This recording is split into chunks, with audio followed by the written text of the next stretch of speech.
Wow. She is still alive. Eilzabeth joins us now, live from Utah. Good morning, Hi, Eilzabeth. Thank you so much for joining us. Good morning. Thank you for having me. It really is quite rare to even be speaking to someone who has been kidnapped. So it's lovely that you can tell this tale. But why did you decide to talk about this on this new Netflix documentary? Well, for years, I felt a lot of embarrassment and shame around what I'd experienced, even though I knew it wasn't my fault. But after the trial, I felt like all this information that I'd never shared before was out there. And I knew how alone I had felt when I got home. And I felt like if it was going to be out there, I wanted to help other people. So when this opportunity to share it with Netflix came along, I felt like this was the biggest world stage I'll probably ever be on. And hopefully the people watching this or someone out there who's also experienced something similar won't feel quite as alone as I did. Yeah, and it's your story to tell at the end of the day, isn't it, Eilzabeth? So I know you must have spoken about this so many times, but can you take us back to the 5th of June 2002? Do you have memories from that night? Yes, I can remember very well that night. And honestly, the day before the 4th, it was a normal day. It was a good day. I was about to graduate from junior high. I was excited for the summer. I was looking forward to going to high school. And I remember going to bed that night, just like I did every other night. I shared a bed with my little sister, and I remember falling asleep. And the next thing I remember was hearing a man's voice. And honestly, when I first started hearing his voice, I thought it had to be a dream. It couldn't actually be real because there's no way a man could get upstairs into my bedroom. But when I didn't respond immediately, the voice spoke again, saying, "I have a knife at your neck. Don't make a sound. Get up and come with me." And when I opened my eyes, sure enough, there's this man standing over me with a knife at my neck. How frightening. Now, at the time, your sister was kind of awake and she could hear what was going on, so she was listening to this, and she was kind of frozen stiff and literally watched this man take you out of the bedroom. Where did he take you, and what was going through your mind at this point?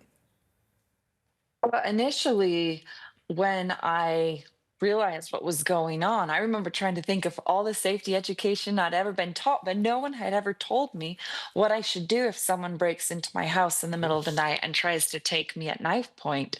So I felt like my only option was to do exactly as this man said. And I remember he took me up into the mountains behind my home. My backyard wasn't fenced. It was very easy to access the mountains behind my home. And I just remember thinking, this can't be real. This can't be happening to me. Why would anybody want to kidnap me? Why is he taking me? Where is he taking me? And ultimately, where he took me, it really was not that far from my home. It was about 3.5 miles from my home. Very difficult to get to, but not actually that far. And at the start, after your sister raised the alarm, when you were up there, you could even hear people calling your name and looking for you, right? I did hear someone yelling my name one time. It was very far and very distant, but I did hear, and I remember being nervous and excited and hopeful that I was going to be rescued. But I also remember one of my captors, Brian Mitchell, pulling out his knife that he'd used to kidnap me with and just saying that if this person found us, if they entered the camp, then he was going to kill them and it would be my fault, that I'd be responsible for his death. So then I was also worried that if someone did find me, that I would be guilty for them dying. Yeah, of course. Oh, my goodness. What a traumatic time to actually face. What pursued was 9 months of horrific abuse from Brian, which was absolutely awful. And you was actually quite a sheltered child. You know, you went to church. You didn't know anything about what was going on, did you? Oh, not at all. When you say sheltered, that is 100% accurate. I'd lived a very sheltered life, a very safe life. So experienced a lot of the different kinds of abuse that I went through was shocking to me. And not only, I mean, did it make me feel broken on the outside, but it definitely made me feel very broken and dirty on the inside as well. So, I mean, just talking to you today, I can't believe just how strong and resilient. And I mean, your experiences are just you've been through absolutely horrific. What kept you going? So I am so grateful for my parents' unconditional love for me and making sure that I always knew that they loved me. And because while I was kidnapped, I genuinely wondered if anyone would ever want to be around me ever again or have anything to do with me ever again. But realizing that my parents would still love me, I knew that would be worth surviving for, because making it back home, making it back to them. It Yeah. was okay if the rest of the world didn't want to have anything to do with me. That would be worth it. What a woman you are, honestly, Eilzabeth. It's unbelievable listening to you. What was so interesting is that Brian actually got quite bolshy and started taking you into the town, obviously disguised.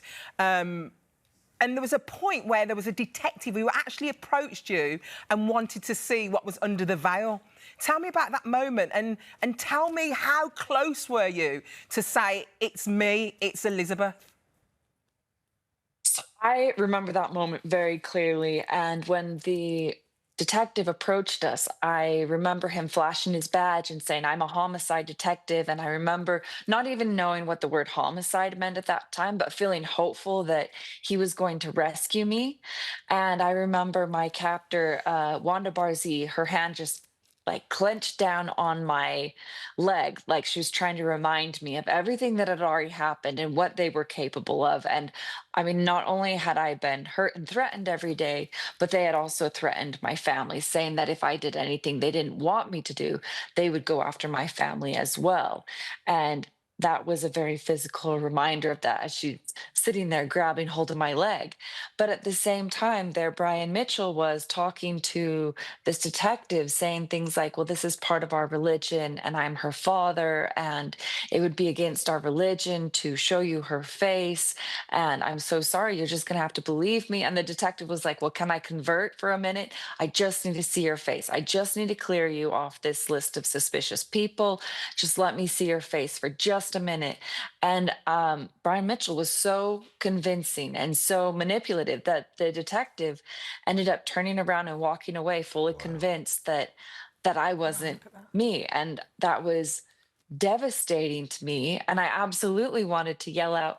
But at the same time, I just felt this burden of having to protect my family as well. So I stayed silent. Eilzabeth, how did this end? How was it that you were rescued, and how was it that he was found?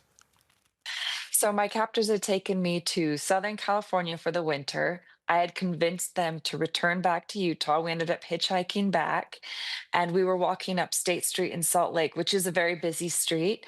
And all of a sudden, these police cars pulled up alongside us, and these officers jumped out and they started questioning my captors, and then they started questioning me. And at that point in time, I was still shoulder to shoulder with them. I mean, they still were standing right next to me.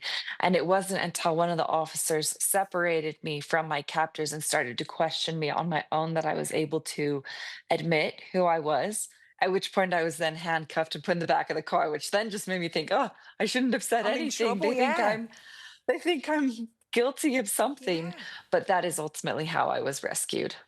It's honestly, it's one of the most fascinating documentaries I've ever seen. Thank you so much for sharing your story with us, and keep continuing to spread the joy of how they had no effect on your incredible personality, and you carried on being the most wonderful woman that you are.